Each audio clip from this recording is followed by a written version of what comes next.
seveda spoštovani kolega poslanec gospod Ivo Hvalica, spoštovani župan Goriških Brd, gospod Mužič, spoštovani vodja oziroma načelnik državne uprave na Novi Gorici, gospod Goran Zmafi, spoštovani tajnik občine Nova Gorica, gospod Marino Postjančič, spoštovani gosti, spoštovani občani, v imenu občine Kanal ob Soči vas danes prav prisrčno tukaj na mostu pozdravljam.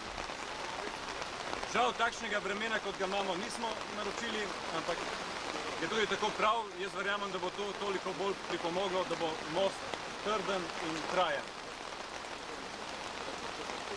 V veliko veselje in čast mi je, da vas lahko danes pozdravim in vam spregovorim tukaj na otvoritvi tega mostu pri Doblarju. Dolga leta je med občani na obeh bregovih reke Soče bila želja, da bi se zgradil most, da bi se naredila povezava čez reko Sočo. Svoj čas je tukaj povezava že bila.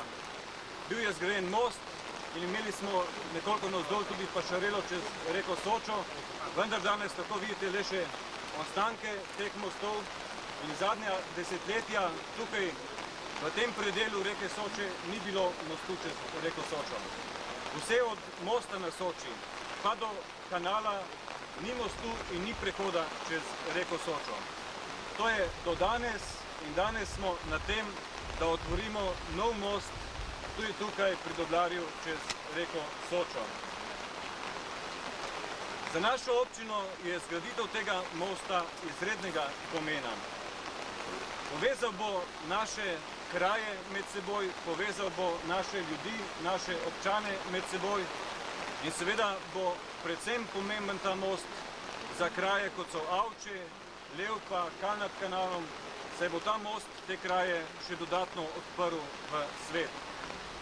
In kar je tudi pomembno, verjamem, da bo tudi zaradi tega mostu marsikakšen turist, marsikakšen popotnik zabil preko tega lepega mostu in si šel ogledati naše kraje.